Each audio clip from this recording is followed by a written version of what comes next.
Scott's worried about breaking the camera. Yeah. This is Scott Robach. He's the guy that was doing most of the installation work, almost all of it, in fact.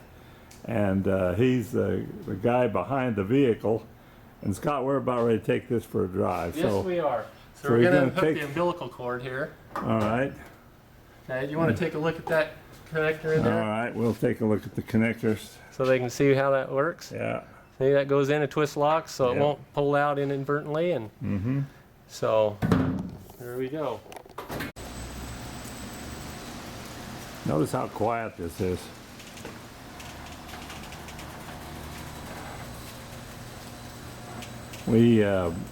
If we would have started with a different vehicle, I would have been happier, but this is what the customer wanted to convert, so we just do what the customer asks us to do.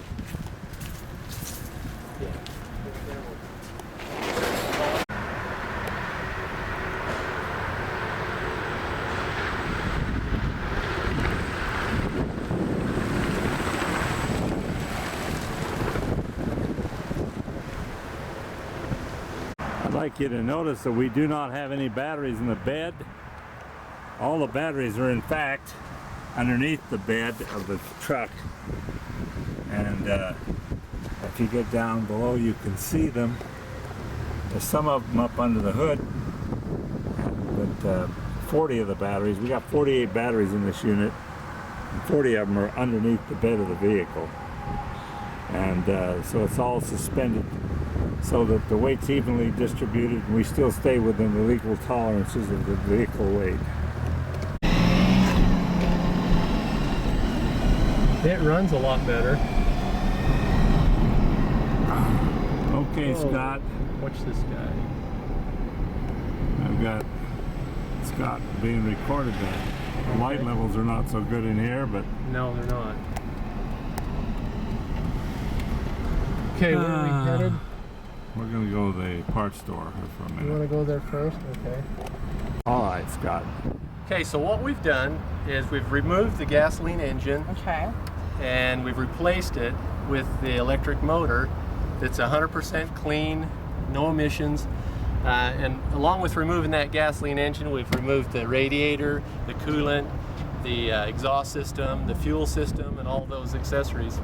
And we've replaced it with the electric components. Your electric motor, we've got a control box in here, a vacuum pump for our brakes, and then our Soliton 1 controller, which puts the power to the electric motor as it sees the need here. In these boxes, there's 2 here, and there's a couple more in back. Could you explain that little gadget there? This, Yeah. that's the pot box. It's actually a Hall effect throttle control switch that regulates how much power the Soliton controller puts to the electric motor. That's where you get your speed. In these boxes, we've got 4 of them. There's 2 here and then 2 in the back. They've got 16 each of the lithium batteries. Okay, and in the back, The lithium batteries. this is the lithium batteries. This is a 200 amp hour. It's 3.2 volts. Yeah. So you take 4 of these to get yourself an equivalent 12 volts. 12 volts, yeah. Yeah, but it's much denser energy than what you have here in this lead acid. Are they gel or are they water? It's, I believe it is water-based. It's a water-based electric in this system. Which monitors the charging and the discharging on these batteries. What size motors are they? That's Or a is 9. it- That's a 9-inch motor. It down puts there. out about 37 horsepower. No kidding. That's electric horsepower. Yeah, yeah. And The torque's up there. What, 300? No, it's well, yeah, it's over 300.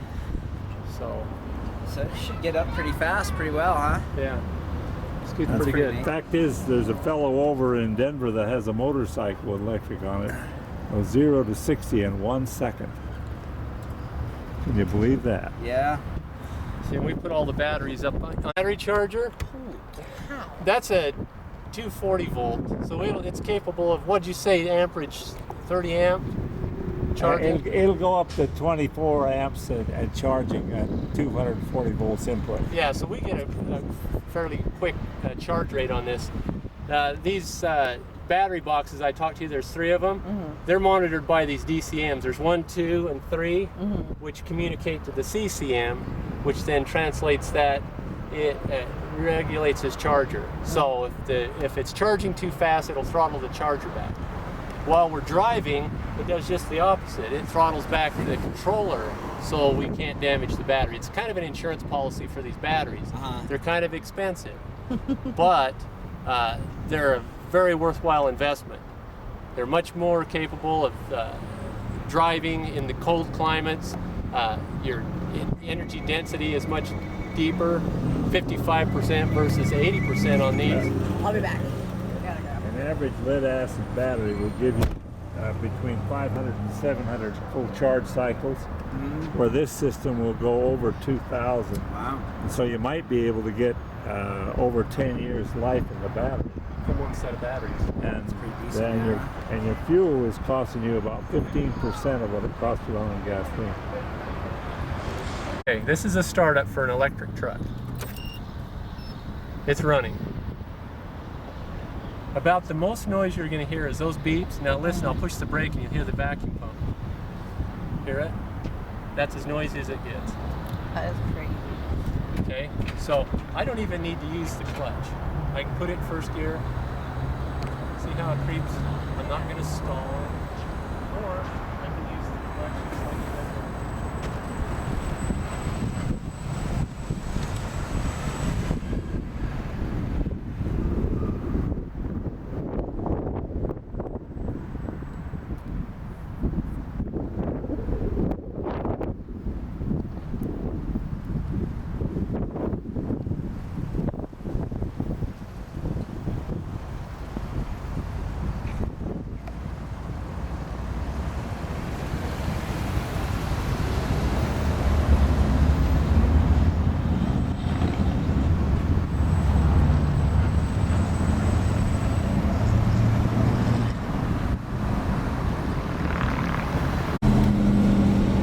We're driving along.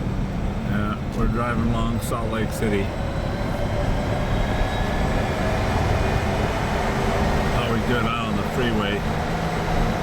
We've been tooling around town. How far have we gone so far, We Scott? went 7 miles. 7 miles so far. Yep. Okay, fine. Through town. Okay.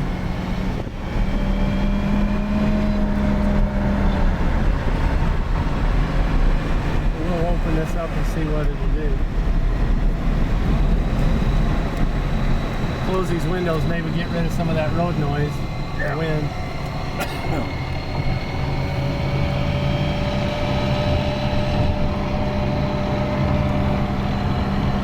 We got a little bit of traffic here now. Yeah.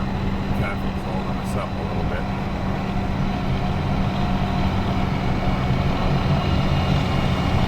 Well, hopefully you can get around this and open it up and see what it'll do.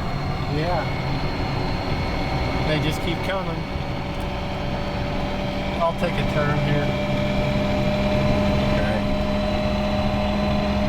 We got 2 people. We can get over that other lane there if we wanted to.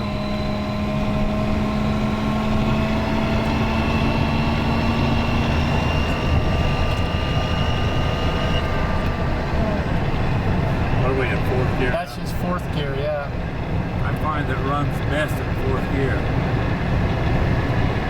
70, We doing 70? 75. Okay. But I'm not even in it all the way. Yeah. That's 80.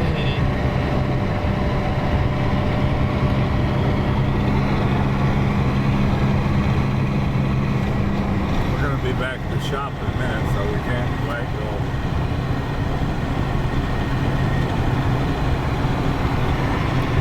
We're just about. If you see how fast you can get going out of this stretch. It's up and down. I think we've got a little bit of a hill.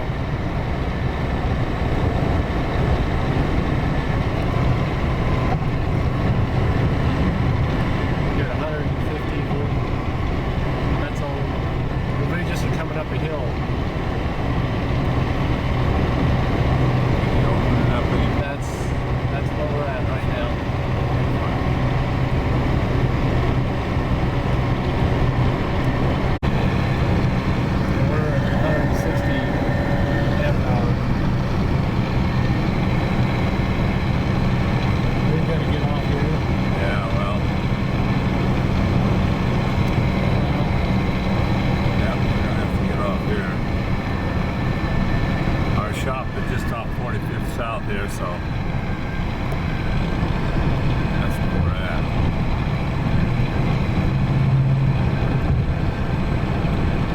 topped out 80. Yeah, we got the 80.